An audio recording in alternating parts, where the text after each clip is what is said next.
Vamos orar mais uma vez, igreja, agora pedindo para que o Senhor fale ao nosso coração, depois de toda essa edificação através dos louvores, a palavra do Senhor é que vai nos edificar agora.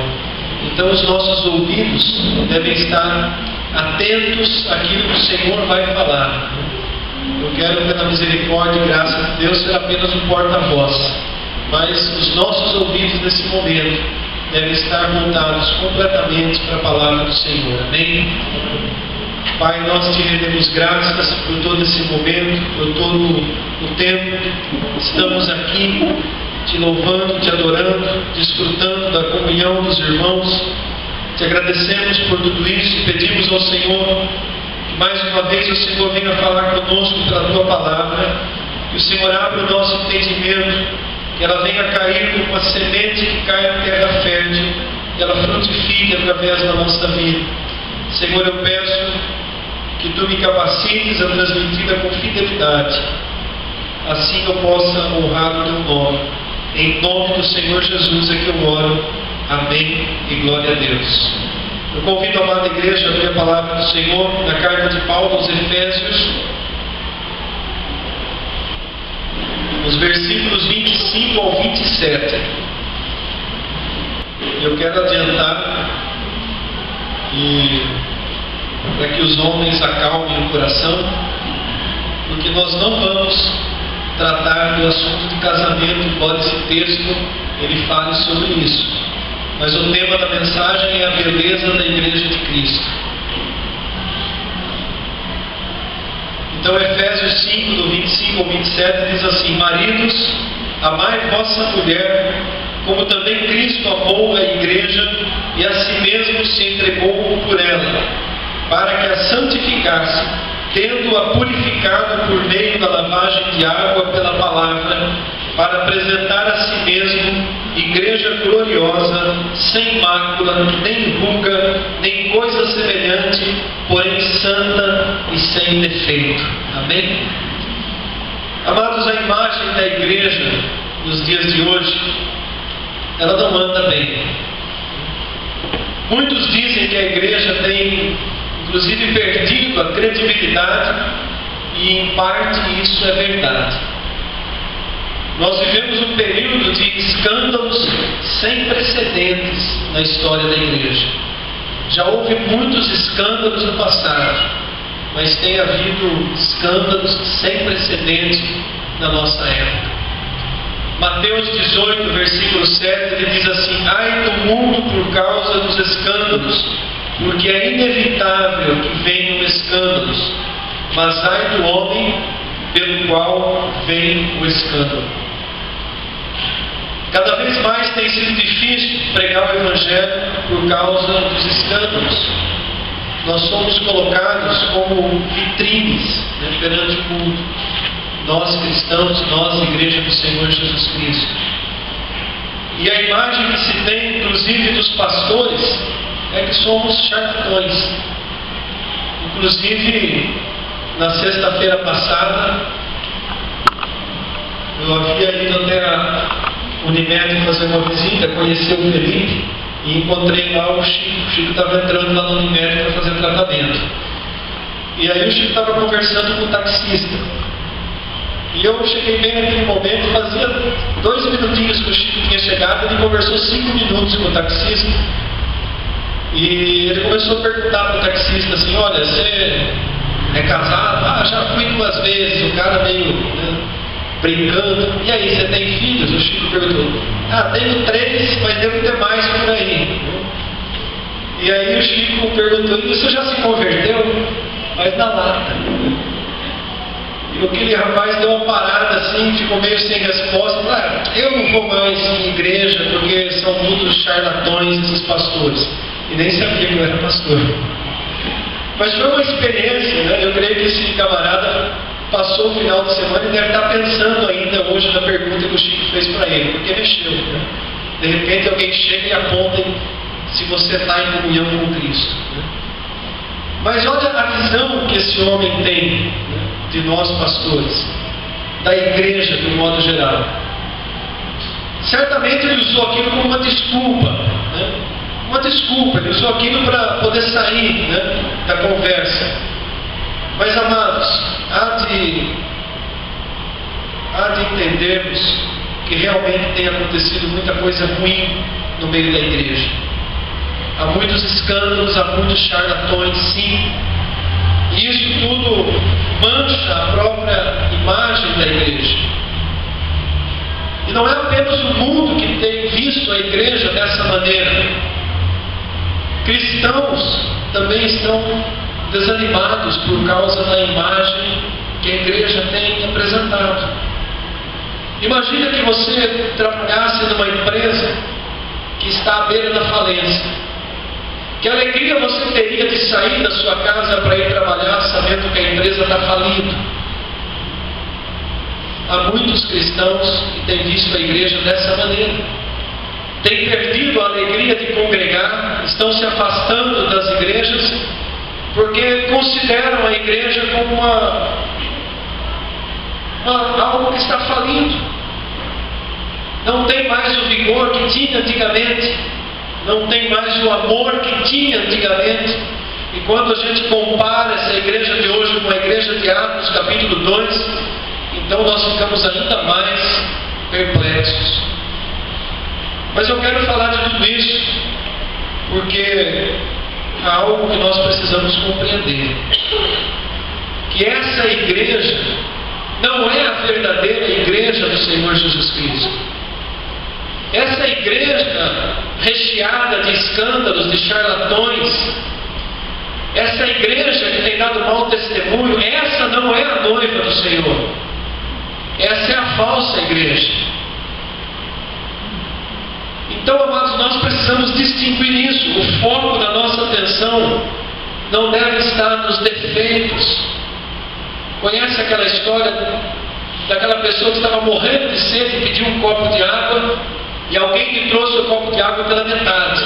E ao invés de matar a sede, ela olha para a parte que está faltando. Nós não podemos ficar com os olhos na parte vazia desse copo. Ainda há uma igreja verdadeira e fiel ao Senhor Jesus Cristo. Há uma igreja no meio da igreja. A igreja verdadeira está inserida no mundo. E o Senhor Jesus não escondeu isso de nenhum de nós. Ele disse que o joio estaria junto com o trigo. E que não cabe a nós separarmos o joio do trigo. Então eu queria desafiar os irmãos essa noite a fazer o mesmo propósito que eu fiz. Eu fiz o propósito, amados, de não olhar mais para os escândalos e nem para aqueles que estão escandalizando. Eu não quero mais me aborrecer com isso. Eu não quero aqui mais falar que tal pastor está desviando dinheiro, que tal igreja está inventando campanha disso, campanha daquilo, ludibriando o povo. Chega, isso tudo já enojou. E se a gente continuar falando sobre isso, nós vamos nos sentir como empregados de uma empresa que está falindo. Essa não é a empresa que nós trabalhamos. Nós trabalhamos para uma empresa chamada Reino de Deus. E essa empresa, Reino de Deus, ela não está falindo. Mas essa visão empresarial disseminou de tal maneira no meio da igreja, que às vezes a gente tem que usar esse termo para que a igreja entenda melhor. A verdadeira igreja do Senhor não é a que está escandalizando.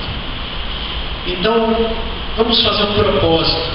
Vamos parar de olhar para essa parte. Vamos parar de julgar esse ou aquele pastor, ou bispo, ou apóstolo, ou patriarca, quem quer que seja. Vamos deixar isso de lado.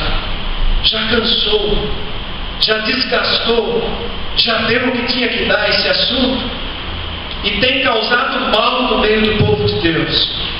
É a mesma coisa que você levantar pela manhã, pegar o jornal para ler, e ir direto na página policial e ver lá: 3 morreram essa noite, mais 2 morreram em acidente, e aquele sangue vertendo do jornal, e você começa o seu dia lendo essas notícias. Você acha que o seu dia vai ser um dia agradável?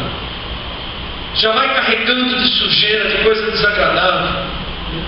Nós precisamos deixar isso de lado, jogar isso em outra instância. A palavra de Deus diz que a vingança pertence ao Senhor. Romanos 12:19, o Senhor diz assim: a mim me pertence a vingança, eu é que retribuirei, diz o Senhor. Paulo estava se referindo a Deuteronômio 32:35. Então por que nós vamos perder tempo julgando, analisando e refletindo em cima dos escândalos e dos escandalizadores? Não vai acrescentar nada na nossa vida, vai nos entristecer, e entristecidos nós não vamos conseguir transmitir a maravilhosa, boa e santa mensagem do Evangelho.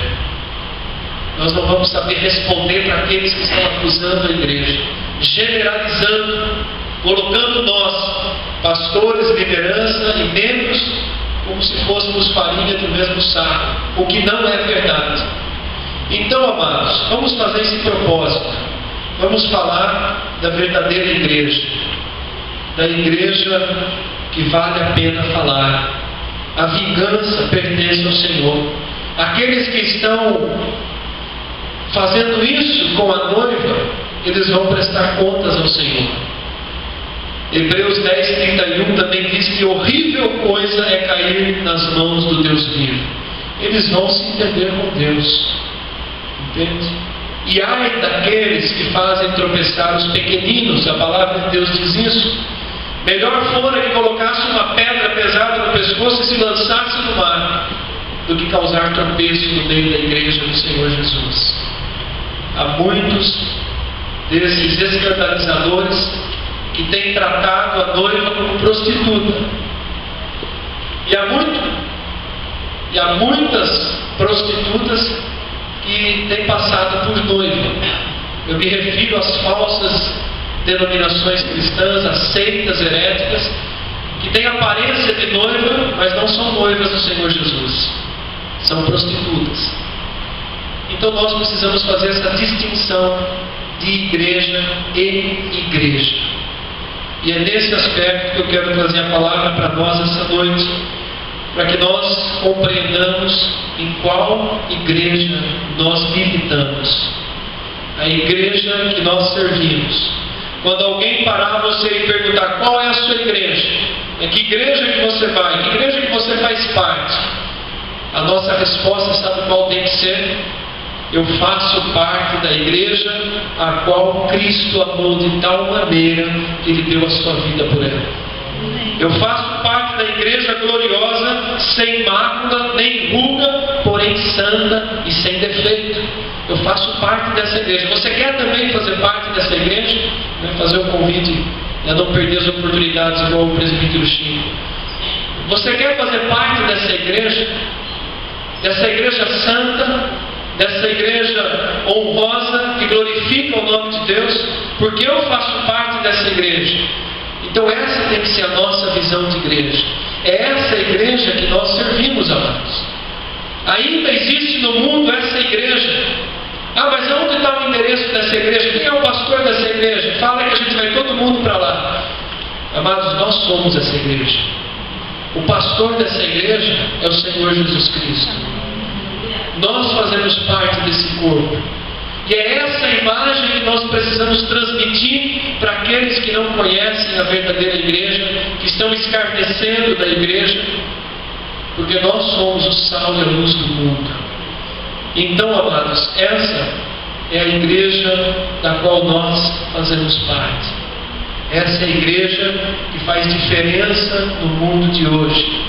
A igreja é o único instrumento de Deus para levar a salvação àqueles que ainda não são salvos. Eu já disse aqui, Deus não vai mandar os anjos, Ele vai usar a igreja. Somos nós que Ele vai usar. A igreja é o único instrumento de Deus que, através da ação do Espírito Santo, vidas são transformadas. O Espírito Santo vai usar a igreja. É através da igreja que vidas, caráter e até personalidades são transformadas, são ajustadas dentro do propósito de Deus. Eu quero compartilhar com os irmãos um testemunho de um pastor norte-americano, pastor de uma das maiores igrejas dos Estados Unidos. E ele fala de uma situação que tocou profundamente o coração dele. E quando eu li esse texto, eu também fui tocado profundamente, porque eu também estava com essa imagem misturada. Meu Deus, o que aconteceu com a igreja? Nós nem sequer nos aproximamos da igreja de Atos, lá do capítulo 2, quando eles tinham tudo em comum, se preocupavam uns com os outros. As pessoas de fora viam tal amor que existia entre os cristãos e elas queriam fazer parte porque elas viam aquele amor fluindo. Nós nem nos aproximamos disso. Senhor, o que aconteceu com a igreja?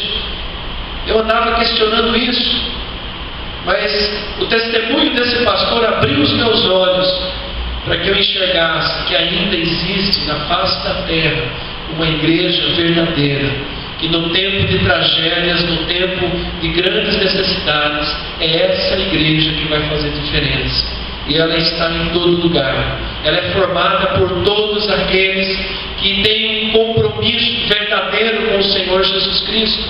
Todos aqueles que nasceram de novo, que não se corromperam, que não estão se misturando ao mundo, que sabem fazer diferença do santo e do profano. Essa igreja verdadeira existe e nós somos essa igreja.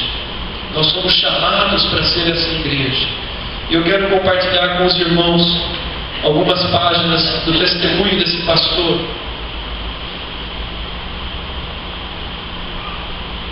Pastor Bill Hybels.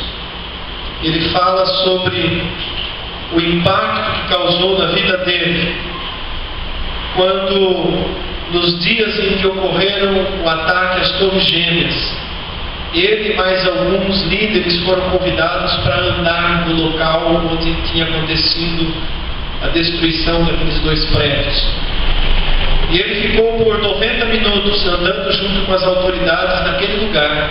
E eu quero ler para os irmãos o que ele escreveu a respeito do que ele viu. E eu peço assim a atenção dos irmãos para esse texto.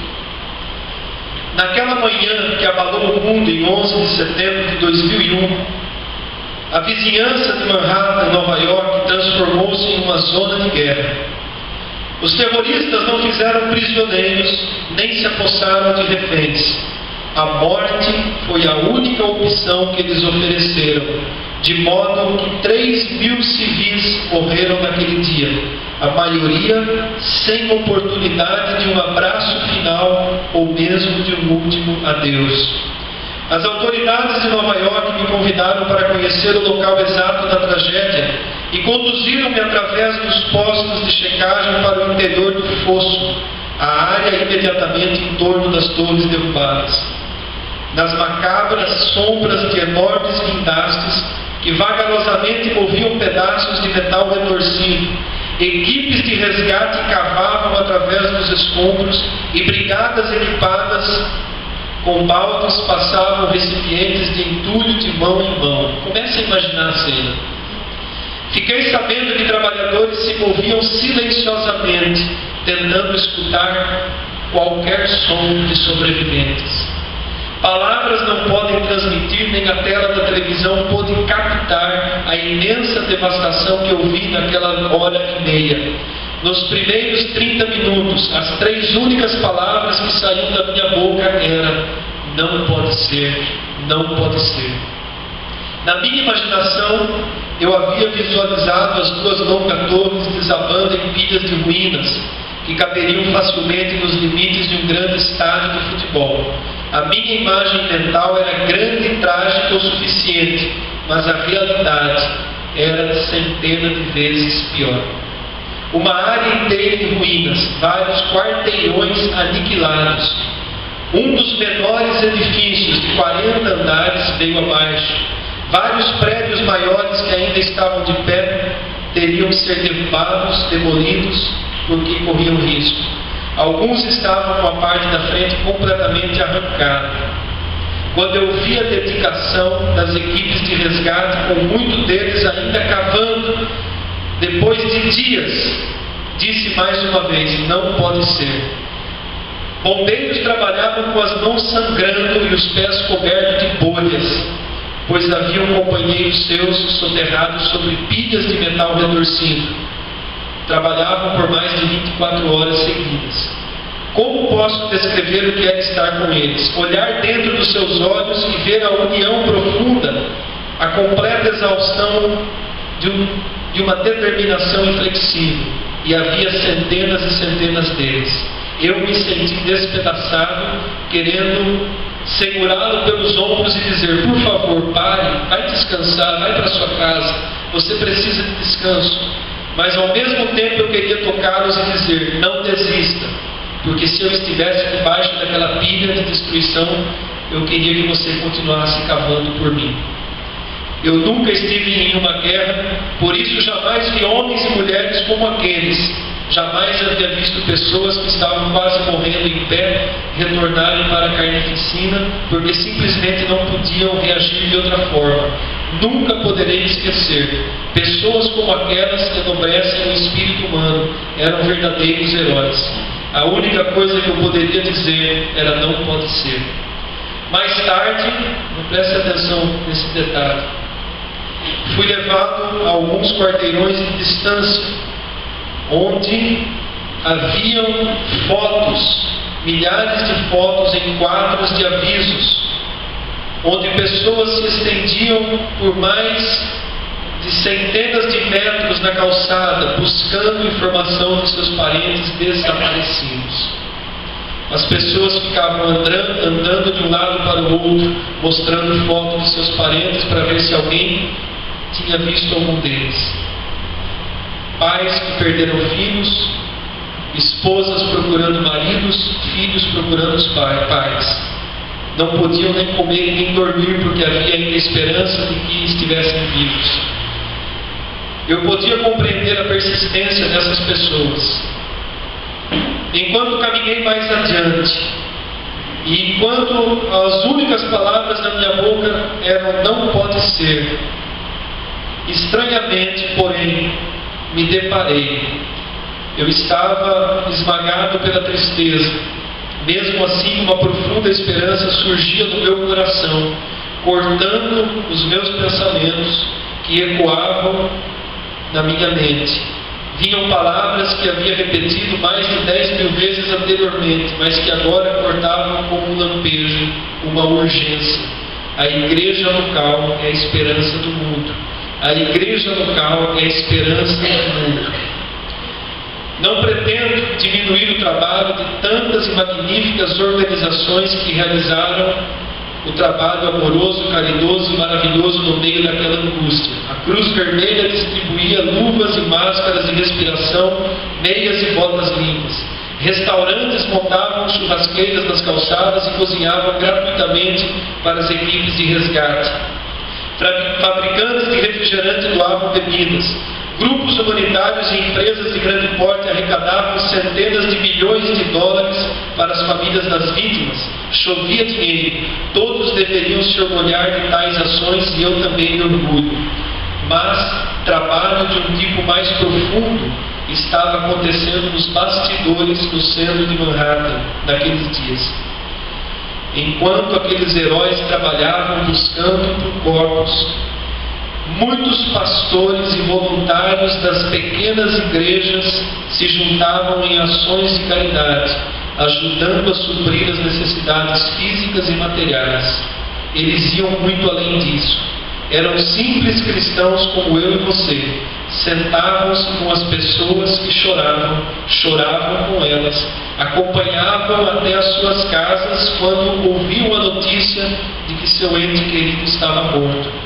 Reuniam-se individualmente em pequenos grupos, choravam e oravam com as pessoas. Eles ouviam e se abraçavam e ofereciam amor.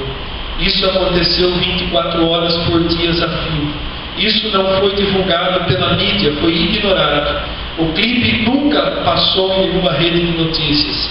Enquanto muitas organizações primorosas cuidavam das necessidades externas, a igreja fazia aquilo que era dever dela. A igreja estava lá para realizar somente aquilo que ela está equipada para fazer: oferecer cura às almas profundamente feridas. Amados, isso é um testemunho da igreja. Enquanto milhares de pessoas trabalhavam, bombeiros, Cruz Vermelha, policiais, resgate, hospitais, médicos faziam a sua parte. Havia uma coisa que nenhum deles poderia fazer. Nem os bombeiros mais preparados, nem o exército, nem os médicos, nem os hospitais. Havia algo que só a igreja poderia fazer: oferecer amor, consolo e companhia àquelas pessoas. E esse pastor, ele termina o relatório dele, o testemunho dele, dizendo que aquilo mudou a visão dele da igreja. Ele entendeu que havia sim uma igreja persistente que estava cumprindo o seu chamado. E é essa a visão que eu quero passar para a Igreja Marainha essa noite. Há uma igreja que cumpre o seu chamado. Há pessoas que fazem a sua parte. Nós estamos inseridos em meio a uma sociedade aqui em Americana, em uma região primorosa em recursos. Nós estamos num local, eu digo, nós estamos no melhor estado do Brasil, e eu digo na melhor cidade do estado. Uma região maravilhosa. Nós não vemos muitas necessidades, mas ainda há campo para a igreja trabalhar. Talvez a gente não esteja passando por uma situação de tragédia para oferecer a nossa mão, o nosso braço, mas nós conhecemos pessoas que estão precisando de uma companhia. Isso só a igreja pode fazer. Nós temos irmãos e irmãs no nosso meio que estão em tratamento médico, que uma simples ligação, ou um orar no telefone, ou um oi, ou um alô, ou um bate-papo vai fazer diferença na vida daquela pessoa. Isso é a missão da igreja: o oferecer o amor em todo o tempo. Então nós, como igreja, precisamos olhar para esse lado da igreja, para essa igreja militante, vitoriosa, para essa igreja que serve e não busca ser somente servir. Nós somos essa igreja. Assim como o pastor Bill Hybels se viu impactado por aquele testemunho, nós podemos olhar ao nosso redor e buscar pessoas que nós podemos servi-las, pessoas que nós podemos fazer diferença na vida delas. E isso vida com Deus é vida prática, não é teoria. Nós falamos pela manhã na escola dominical, não adianta acumular tanto conhecimento da palavra de Deus se nós não colocarmos em prática no nosso dia a dia. Eu posso me tornar um catedrático, um PhD em Bíblia, mas se eu não colocar em prática, todo o meu conhecimento é inútil. Então nós somos a igreja que faz diferença. Comece a olhar ao seu redor. Comece a buscar o teu próximo mais próximo e ofereça a tua mão para ele. Ofereça o teu ombro. Chore junto se ele estiver passando por dificuldade. Se alegre junto com ele se ele estiver passando por alegrias. Essa é a verdadeira igreja que nós somos convocados a participar. Amém? Eu quero encerrar lendo em 1 Pedro 2, de 9 a 10. Vamos nos colocar em pé. Eu quero convidar a igreja a ler junto esse texto.